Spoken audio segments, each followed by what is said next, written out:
Honourable Minister, Excellency, ladies and gentlemen, it's a great pleasure to present to you the Munali nickel mine in Zambia. Just a word to the copper guys there: if you want an exciting life, try nickel. We are the most volatile commodity around, however, Munali is Zambia's first and currently only nickel operation. And I just want to run through its history because it has been checkered and it has been, if you like, very much affected by the nickel price. We also would like to just reiterate as well that, yes, the panel sort of discussion about the drought in capital, because we have been busy, as the Minister knows, over the last 9 months or so in looking at refinancing Munali.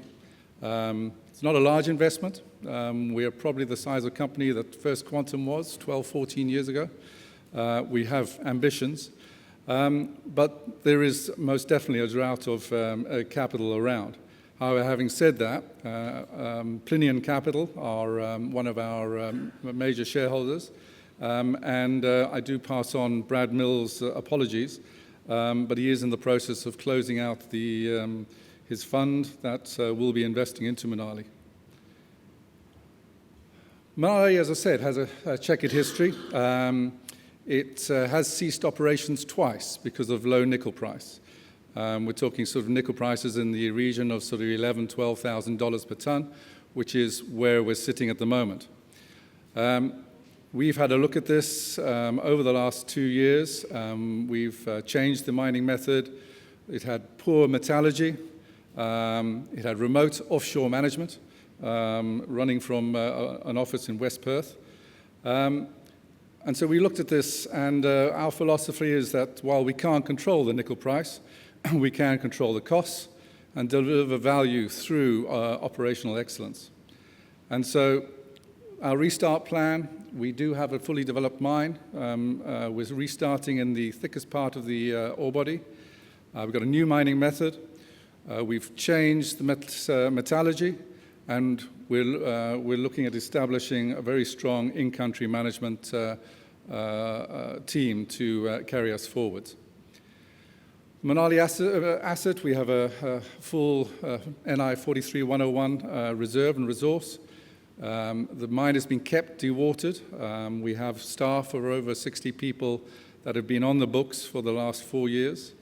All the operational permits are in place. We do have strong support from the government and the local community. All the infrastructure is in place. We have the key management in place, and we're in the process of negotiating the offtake, so it is uncommitted. We're targeting about 50,000 tons a month of nickel concentrate, per annum of nickel concentrate. Looking at around about 4,000-5,000 tons per annum of nickel. We do also have copper, cobalt, and some PGMs in the concentrate.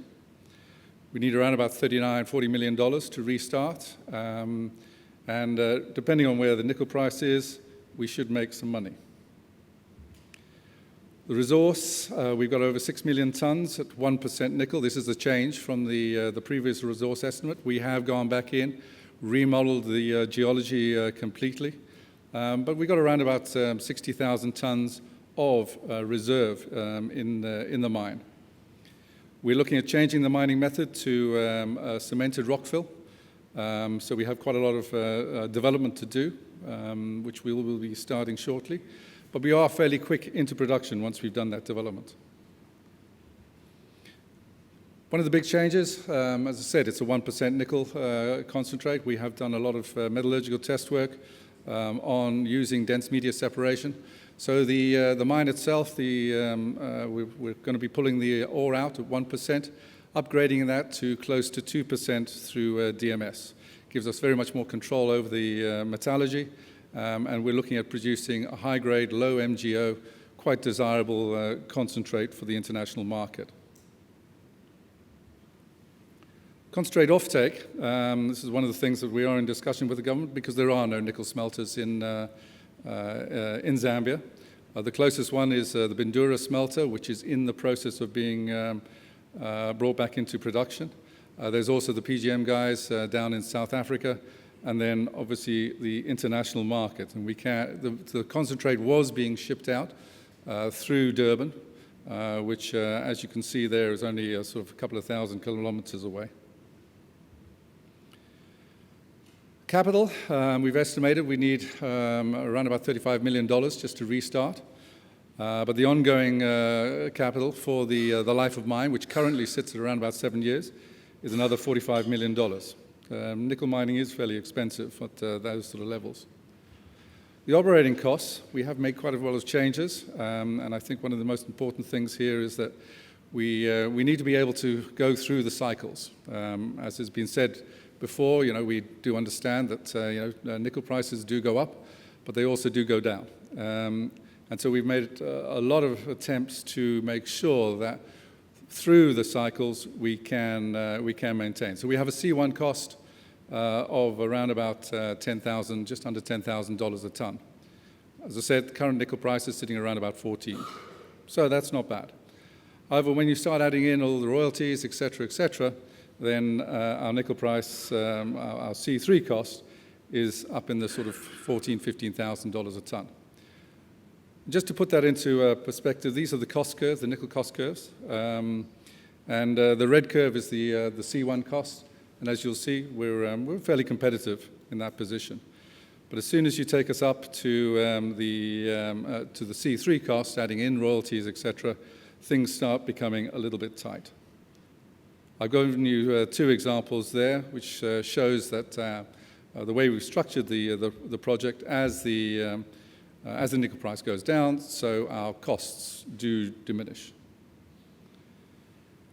Feasibility study, looking at the spot price, which is around about, let's say, $14,000 a ton. Given the economics of the project, you wouldn't invest. But as I said, if you're in nickel, you have to be an optimist. The basis of the nickel market is that there is a growing shortage. We just don't know when it will turn. But our investment premise is that it will turn. And you'll see that as far as the feasibility study was concerned, we get a reasonable return for our investors. However, Mr. Minister, the sort of volatility, and we have shared these numbers with the Ministry, the volatility has been quite exciting. Where back in sort of 2014, under 2014, where MRT was 6%, 30% corporation tax, we were sitting at a 12.5% IRR. This is all at $18,000 nickel, which is what our investment premise is. Change on the 1st of January to 8% and 0 was beneficial for us. We did, however, we were very supportive of the Chamber of Mines and the renegotiations, but we didn't shout too loudly. The proposal that then came through, the 9 and 30, obviously, suddenly that sort of really hit our investment, if you like, decision. The 6 and 30 is an improvement, but I think one of the things that we, as if you like, a new mine, a new investment, are ruing is that the change in 2008, the removal of the development agreement, which did give the government a degree of flexibility as to how to attract investment.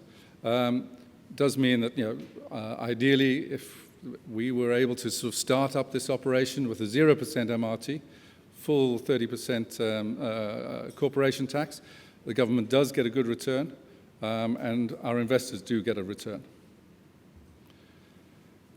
However, there's a few things that we've got to tidy up, which we're working very closely with the government. There is an outstanding tax from the previous owner, and that has to be cleared. The tax and royalty negotiations with the government. We've got to complete an offtake agreement, some fleet financing, the relicensing of all the permits, et cetera, and the bringing on board the full employees. Management structure, we don't believe Zambia's got a very rich mining expertise, level of mining expertise. We're in the southern province, so therefore we structured our sort of our employment policy to make sure that we are bottom heavy. that we maximize the number of people that we can employ from the area. We're looking around about 400 plus people that will be directly employed by the mine. And as you know, in mining, there's a fairly significant multiplication factor of what benefit that will bring to the region. We're not believing in any expat staff. We're going to capitalize on Zambia's local expertise, which is very strong. Fortunately, we've got a very strong senior management in place. And we'll put in place all the necessary reporting structures to assist our management team. So as I said, it's a 7-year mine life. That's as it's drilled out at the moment. But the Munali intrusion enterprise, which is our major resource, is down there on the bottom right. It is open at depth. The geological model does suggest that there's more ore below us. We've only drilled down to the 500-meter level. So therefore, one of the first things we will do will be drilling deeper. And there are other targets. There's the Voyager deposit, which at the moment is an indicated resource. But there is ore there, and there's 2 other deposits as well. So we're quite confident that we will extend the mine life beyond its current 7 years. And there's also further opportunities for the further exploration in what I'd like to think is Zambia's new nickel district. On the local community side, the over 55 households, so in the region of 400 people, have been resettled into new homes out of the mining area. We have continued with the investment of the previous owners of a 500-pupil school, which is in the process of being handed over to the Ministry of Education, and we have built the initial clinic houses, which is also being handed over to the Ministry of Health. Over $4 million has been spent, which, as you can imagine, for essentially a startup operation is fairly significant. But we believed it was very important to ensure that the local community do benefit from what we're doing there. And as I said, we do enjoy a high degree of support from the local community. So, in summary, the 43-101 base case study has been completed. We do have upside programs to improve things. We are leveraging off over $180 million that has been spent on the mine by the previous investors. We do have strong government support. Thank you, Mr. Minister. Key technical and operating management agreements are in place. We're pretty quick into production. We've structured ourselves to enjoy the ups and downs of the nickel project, and we do have, with the support of Plinian, a very strong base and development team. The outstanding points, the stability in taxation. It's been mentioned several times so far, but I mean, it is something that we have to continually reassure our investors that the government is aware that stability is required. Export tax does have to be dropped on the nickel concentrates. The mine is too small to support a smelter, but we are in discussions with the various ministries on that. And we are looking to see what investment incentives can be offered to encourage the investment into the nickel mine. Very much looking for a carrot rather than a stick.